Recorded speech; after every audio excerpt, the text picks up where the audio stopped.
Ya nggak apa-apa, bagus aja dia kembalikan sekolah itu menjadi sekolah seperti semula kan.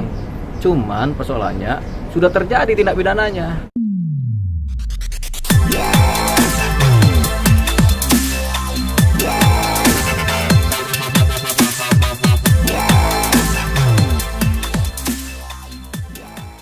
Agenda hari ini tadi pagi sampai sekarang ini hari ini ya, saya dipanggil bersama beberapa saksi untuk mengikuti memberikan keterangan BAP di unit PPA Perlindungan Perempuan dan Anak di Polda Metro Jaya dalam perkara laporan saya tentang adanya dugaan tindak pidana Undang-Undang Perlindungan Anak yang diduga dilakukan oleh Wali Kota Depok, yaitu Pak Idris, yang terjadi di TKP SDN 01 Pondok Cina Margonda. Jadi hari ini saya di BAP dan kebetulan siang ini ada jeda karena ada ini istirahat sebentar ya, nanti mulai lagi 12:30. Jadi tadi udah beberapa pertanyaan berbarengan, jadi saya dan beberapa saksi langsung di BAP. Ada berapa pertanyaan tadi? Tadi kalau saya sendiri tuh udah sampai ke 9 pertanyaan. Nanti akan ada lanjut lagi, mungkin banyak kan. Yang digali adalah mengenai sejauh mana anak-anak ini mengalami gangguan kesehatan mentalnya, gangguan fungsi sosialnya, terus kemudian sejauh mana anak-anak ini mengalami sakit hati atau kekecewaan kan. Itu kan yang digali itu kan. Nah, itu anak, kemudian wali murid bagaimana, ditanya juga bagaimana upaya-upaya wali murid kan, itu juga ditanya bagaimana wali murid itu kemudian menyikapi ini ya, kan wali murid banyak yang menderita karena persoalan SDN 01 ini, dan mereka juga mau nggak mau jadi pengajar karena nggak ada pengajar di SDN 01 sampai sekarang. Kalau keadaan psikologis dari siswa-siswi sekarang seperti apa, Bang? Kalau sekarang sih ini kan kejadiannya kan dari sekitar bulan November tanggal 7 sampai tanggal sekarang ini kan. Jadi di awal-awal memang keadaan psikologis anak memang tergoncang ya. Sejak tanggal ini sampai akhir November tergoncang karena nggak ada guru. Karena nggak ada guru, jadi anak itu minggu pertama, minggu kedua banyak yang nangis, banyak yang kecewa, sedih, nangis. Kemudian mereka nggak bisa belajar.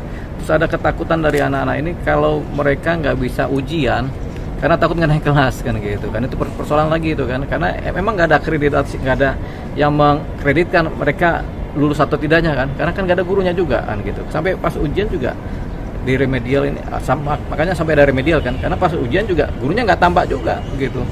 Jadi akhirnya mereka sekolah sendiri. Sebenarnya kalau murid ini, siswa-siswi ini belajar terus gurunya nggak ada, terus orang tua murid nggak ada, terus akhirnya mereka mengajar diri mereka sendiri. Untungnya wali murid tahu kan, sempet kalau misalnya pas mereka masuk sekolah gurunya nggak ada nih, sama sekali kosong kan, mereka di kelas bingung. Nah kalau ada anak yang cerdas mungkin saya aja ngajar jadi guru kan gitu kan, bisa jadi itu anak kelas 1 ngajarin kelas 1 atau anak kelas 6 ngajarin kelas 5, anak kelas 5 ngajarin kan, begitu jadinya kan. Nah itu sampai begitu parahnya kalau nggak ada guru. Untungnya wali murid mengetahui ya, karena nggak ada guru akhirnya wali murid akhirnya berinisiatif di minggu-minggu pertama mereka mengajar. Entah apa yang diajarkan kita nggak tahu. Pertanyaannya entah apa yang salah juga kita nggak tahu kan. Bang, sejauh ini udah ada komunikasi belum sama Pak Idris? Pak Idris nggak ada tuh, nggak ada. Beliau juga nggak ada. Beliau nggak komunikasi, kita juga nggak komunikasi kan. Karena ini bukan persoalan komunikasi. Kalau persoalan komunikasi itu persoalan kalau tindak pidananya delik aduan atau persoalan perdata, di mana kita ada berpersoalan secara hukum perdata kan. Kalau ini kan seperti tindak pidana pembunuhan, ya kan. Contohnya tindak pidana ini kan delik umum ya, publik ya. Delik publik itu pencurian, pembunuhan, perampokan itu delik publik. Termasuk juga Undang-Undang Perlindungan Anak ini juga delik publik. Ya, jadi yang seperti ini tuh nggak ada yang namanya maafkan atau yang ada cabut laporan, nggak ada. Makanya ada tindak pidana pembunuhan, siapa pelapor ini? Apakah pernah ada kejadian tindak pidana pembunuhan terus laporan dicabutkan? Tidak pernah ada. Apakah pernah ada perampokan laporan dicabut? Tidak pernah ada. Demikian juga Undang-Undang Perlindungan Anak, itu tidak pernah ada istilah pencabutan laporan. Makanya ketika ada yang melaporkan, dan siapapun boleh melapor, ketika dilaporkan ini menjadi suatu tindak pidana yang harus diproses oleh penegak hukum. Ya, jadi intinya itu. Jadi komunikasi juga nggak ada gunanya, ngobrol pun nggak ada gunanya. Jadi ya kita sama sekali nggak komunikasi dengan ini karena memang nggak punya nilai komunikasi itu dengan Pak Wali Kota. Karena kenapa nggak punya nilai? Karena ini tindak pidana publik gitu, dan sudah terjadi kasus pembunuhan sudah terjadi, ya sudah berarti kan diproses hukumnya bagaimana. Demikian juga ini Undang-Undang Perlindungan Anak, ini kan termasuk juga kasus pembunuhan juga mirip, cuman bedanya ini kasus pembunuhan terhadap masa depan anak, ya kan? Ini kan anak karakternya juga dibunuh juga. Kalau anak tiba-tiba ngalamin depresi kemudian akhirnya nggak mampu sekolah lagi atau kemudian mengalami gangguan mental, ya lebih parah lagi. Karena ini kan berisikonya buat anak nih, masa depan anak. Ini yang lebih mahal, gitu. Bang, katanya kan Wali Kota Idris kan mau mengembalikan operasional dari sekolah tersebut ya Bang. Dan tim relawan dan juga keluarga katanya nagih janji itu gimana sih Bang? Ini kan katanya dia mau mengembalikan sekolah itu. Ya nggak apa-apa, bagus saja dia kembalikan sekolah itu menjadi sekolah seperti semula kan. Cuman persoalannya sudah terjadi tindak pidananya. Jadi ya jalan terus nih perkara. Sama kayak ada satu orang sudah merampok bank, terus ketahuan, oh saya mau ngembaliin ke uang rampokannya supaya saya kemudian supaya banknya bagus lagi, kemudian saya bisa lepas dari hukuman. Jawabannya tidak begitu. Ini sudah terjadi peristiwa hukumnya. Kenapa ini kemudian tetap berjalan? Karena ini tindak pidana publik. Deliknya delik publik, bukan delik aduan. Kalau delik aduan misalnya berzinahan misalnya. Nah, ini beda, atau pencemaran nama baik. Kita bisa mengadakan restoratif justice. Ya sudahlah, kita berdamai dah, kita cabut laporan. Itu bisa delik yang namanya delik aduan. Tapi kalau delik publik nggak bisa.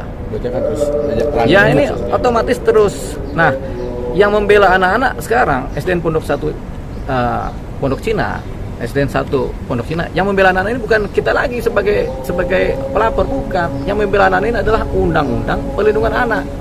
Jadi kalau Bapak Muhammad Idris mau berdamai dengan ini peristiwa hukum ini, dia harus berdamai dengan Undang-Undang Perlindungan Anak. Ngobrol dia sama si Undang-Undang Perlindungan Anak, gitu kan? Gimana caranya? Dia komunikasi dong sama si Panglima ini, kan kita negara hukum. Panglimanya adalah hukum. Jadi karena ini sekarang anak-anak dilindungi oleh Undang-Undang Perlindungan Anak, otomatis Pak Muhammad Idris harus ngobrol sama si undang-undang ini. Di mana ngobrolnya? Ya di pengadilan, kan gitu. Berarti penegasan ya Bang, berarti belum ada kejelasan mereka disatuin lagi dalam satu gedung. Sampai sekarang belum ada kejelasan, cuman cerita sama katanya. Masa kita megang pejabat negara katanya aja, katanya sebegini, kan harus ada dokumen. Termasuk ceritanya kan ada pelarangan guru-guru belajar di SDN 01. Itu dokumennya nggak ada. Ceritanya ada yang namanya pemindahan lokasi mau jadi masjid. Dokumennya nggak ada, ya kan? Ya ini penting di sini nih. Kalau kita mau telah lebih dalam, ini kan termasuk orang mau pakai ini jadi proyek sebenarnya kan, proyek yang ada nilainya. Bahkan udah mau tender tuh kemarin tuh kan ceritanya kan, kita dengar kabar ternyata mereka udah mau cepet-cepet tender, makanya buru-buru disingkirin sekolahan ini supaya tendernya jalan. Siapa yang menang?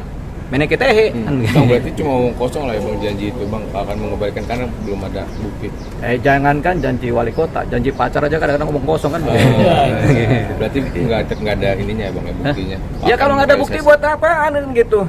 Kita pacaran juga kadang-kadang pacar kita suka cedera janji begitu kan.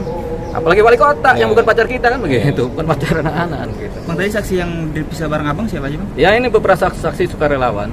Tapi nanti akan pendalaman karena kan kepentingannya kan bukan delik aduan. Jadi penegak hukum akan mencari saksi-saksi sebanyak mungkin yang memang masuk pada unsur pidananya. Banyak kok, dari Komnas HAM, dari KPAI kan begitu kan, dari sukarelawan, dari orang tua murid tuh siapa aja, termasuk dari gurunya.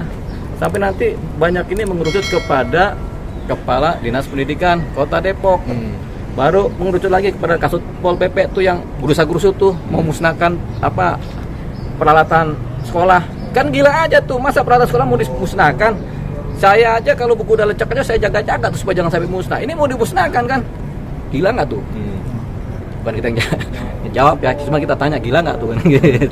Berarti dari Komnas HAM dan Komnas Perlindungan Anak juga ikut turun tangan ya Bang? Pasti turun tangan karena ini sudah menjadi tindak pidana publik, laporan publik, sehingga ketika mereka dipanggil untuk ditanya, mereka harus menjawab. Komnas HAM menjawab, Menteri juga menjawab.